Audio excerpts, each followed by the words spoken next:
Listen, we're going to talk about CPI this morning. We're going to make this one straight to the point. I will not be airing CPI live as normal. They're making it more difficult. But we got a few things that I want to discuss and we will be back later. I will make a more in-depth video later, okay? Look, this is before opening bell. We have the pre-markets. We can see the Dow is up, right? 344. S&P is up. NASDAQ is up. So all of the indices are up. We are at opening bell right now. Let me just stack these. We got that. NASDAQ, S&P. All right, let's do it, good people. All right. So we got good news. Good news, I'll take it. Good news is good news. A CPI came in line, and it was good. Actually, why don't I just play the CPI report right now in its entirety, and then we'll come right back. Over to Rick Santelli. He is going to have those numbers in just about 5 seconds' time. Rick. Yes, we are awaiting our May read on the Consumer Price Index. And of course, this is expected to be a big deal for the Fed, which meets today, by the way, and it is hitting the wires. Unchanged on headline month-over-month CPI, unchanged. As was pointed out, we're expecting up 0.1%. Unchanged is the lowest level going all the way back to May of 2020. So we'll call it 4 years when it was minus 0.1. We've had several reads that have been zero. Now, if we look at ex-food and energy month over month, up 0.2, also, as Becky pointed out, 0.1 lighter than expectations, 0.1 lighter than the rear view mirror, up 0.2. Last time we were at 0.2, well, it was October of last year. To find a lower number, up 0.1, you're going to August of 2021. Now, the year-over-year numbers. 3.3 on year-over-year headline, 0.1 lighter than both expectations and the rear view mirror. 3.3 is the lightest going back to February when it was 3.2. We started the year at 3.1. And finally, ex-food and energy, or core, year-over-year, expected 3.5. Last look, 3.6, comes in at 3.4. 3.4 is the lightest level going back to, and this is a long way. We're going all the way back basically 3 years to April of 21 when it was 3.0. Even last month's 3.6 comp to April of 2021 because there's a real void there by the way it shot up so aggressively post-COVID. Now, Becky didn't give you expectations for the indices. I consider them maybe the most important. On headline, non-seasonally adjusted, the actual index, it moved up to 314.069, a new all-time high. If we look at the core index, which is seasonally adjusted, that moved to 318.14. Guess what? A new all-time high. Those indices have never been higher, and they underscore the angst that the population has, because no matter how small the month-over changes get, the cumulative effect is substantial, and that's what these indices continue to show us on a month-over-month basis. Yields, as expected, have dropped rather dramatically, and now we're getting right back into where the area of trade was before the non-farm numbers were released last Friday. We're hovering right around 427, 428. That was the low yield before we skyrocketed on the jobs report. The short end of the market dropping as well. We're now at 468, as Becky pointed out. We're at 483-ish before the number. Substantial drops. Pre-opening equities have moved all the way up 260 points in the Dow futures. I want to talk about, let's see here what we got going on. As we can see here, Dow jumps 300 points. S&P 500 hits record on cool inflation data as Fed decision looms, which is today.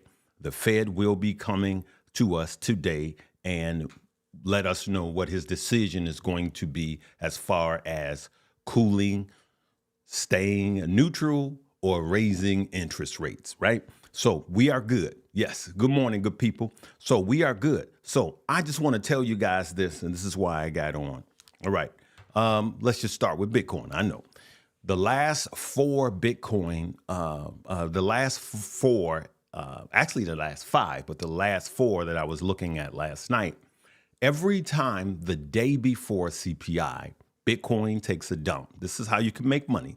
And if Bitcoin takes a dump, they all take a dump, right? Just look at it. I was looking at Bunk, Solana, all of this. And I did a little buying really late last night, but not anything I should have. And then they pop. Bunk, I was looking at Bunk. Bunk went down, and soon as the numbers came out, Bunk was up 10%, all right, just on a pop. But I also, and I'm going to make a video later today, I also just looked at the last 6 CPI reports, and just about every single one of them, actually the last 6, on the morning of CPI, the market goes up. The S&P, the SPY, and the Qs, okay, QQQ, they all go up. And so I could clearly see that if the night before CPI, I could, get into some TQQQ. Remember, T is for tall, goes up. S is for short, right? So SQQQ, meaning you think it's going down. TQQQ, meaning you think it's going up. Now, the way I usually make money on the FOMC meeting, which is very dangerous to trade, but I've consistently made money, is I simply wait for the Fed to start talking. He usually tanks the market, an overreaction, and I wait for him to tank the market or them asking questions, and then I do a call option. I do a call option on the Qs. So QQQ, I do a call option, or the SPY, I do a call option. And I see which one fell the most while the Fed is talking. This is my secret formula, and that's the one I go in heavier on. So I will not be live on this FOMC meeting, but that is how I make my money consistently. If you go back and look at every FOMC meeting, you will see. Now, just to let you know, there's not an FOMC meeting every month. The FOMC meetings are only 8 per year. But just think about, you could literally only trade those 8 times and make good money if you know what you're doing. If you don't, you should not be trying to do anything like that, okay? So that's what I wanted to tell you guys this morning. But there's always a big but in the room. It may not work so hot this time because of a CPI. We had CPI, remember, we just had CPI on the same day that the Fed is talking, which is unusual, okay? So what does that mean, Larry? That means that if you look at this, and I'm not saying it did, but if you look at this, you could see we probably had our bump up already. And what more is the Fed going to say to cause it to go up? Because we had CPI this morning, it stole money from us, good people. All right. So I just wanted to come here and help you guys make money. Right. So that's all I wanted to talk about. And let me answer. You have. I have an obligation. And let me tell you something about that obligation.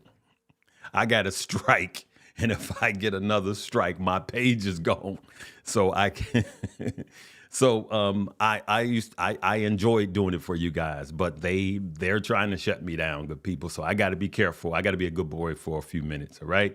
Listen, that is very valuable information on how to trade the FOMC meeting. I'm telling you guys consistently, I've made good money. I've averaged around $5,000. Sometimes having one play, rinse and repeat, and running the same play over and over and over gets you good money.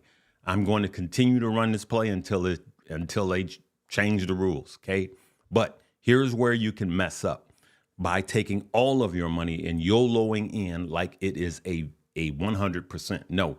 Remember, split your money up if you're into that, okay? Just split your money up. Just like the last couple of weeks, I've literally traded the Qs almost every day. And instead of trying to knock the ball out of the park, hey, if I make a couple of $100 every morning, it's usually in the morning. Let me drop this on you guys too. The first 2 hours of the trading day are that's when the most of the action is, and then the last hour of the day. But Monday, there's more action on Mondays and Fridays. So if you just traded Mondays and Fridays, the first 2 hours in the morning and the last hour, you would also limit your losses, right? So this is a game of just being what's the word? Somebody give me the word. Being consistent, okay? And sticking to your disciplines, okay? So I'm showing you guys how big boys make money. And I will tell you that I average around $500 a day every morning, mostly Mondays, Wednesdays, Fridays, but Tuesdays and Thursdays, when the week is over, I'm good with $500 a day. I don't have to make $1,400, $2,500, $10,000 on an option, because if I just stick to small, and for some of you, it may be $50 a day. Some of you, I started with $50 a day and then it went to $100 a day. So what I'm saying to you, if you're trading options, be happy with the small, consistent ones, and you will find out that over a period of time, you're making way more money by limiting your risk, okay? That's the word, patience, having patience. Thank you, all right? So I'm telling you guys, and you have to be, yes, that's a good one, and you have to be strategic, okay? Be strategic, be diligent, right? Have patience, right? Love you back. Hey, this is my morning workout, okay? And so I'm going to leave it right there, good people. Listen, I will be back later today, and I'm going to go in more depth, okay? I'm going to go into more depth. For those of you, GME, I really don't chase that. But for those of you that are in the Patreon, you can see I simply just bought the stock last night, GME. And I made $300-400 just buying the stock, limiting my risk. So we'll get all to that later. I just wanted to come on and get you guys off to work. Some of you are at work. But remember what I just said about the FOMC meeting is so powerful. And for those that have the Patreon, that's another one. Surgical. Yep. Surgical is another one. Yeah, let's be surgical. All right. Larry, could you tell us about, no, I don't know about that one. Okay. So that's what I'm going to do, good people. Hey, guys, remember 8.1% on Moo. Just remember that, good people.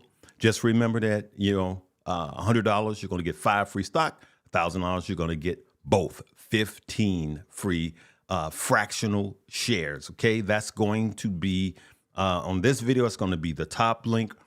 And then the second link will be Stock Up You. Now, for those of you that have Stock Up You, what I'm talking about on how to trade the FOMC meeting and just make good, easy money, I show you an example by live trading. Now, I don't live trade, but I live traded during an FOMC meeting and I recorded it, okay? And I did it, I think I did it a couple of times. But for those of you that have the class, just look for FOMC meeting live trading and it's there. I show you step by step everything that I did, and you can see me make real money in real time. Right? That's already pre-recorded in the Stock Up You. Okay? All right. All right, good people, have a blessed day. I will see you later on today. Remember, come back here, and I got more information to feed you guys. And remember, if you have a cell phone and you upgrade it, which most of you did, it's on automatic, you will not get your notifications until you go back and tell it to, you got to go back and, cut back on your notifications. All right. Love you guys. Have a blessed day. Live, love, laugh, and learn.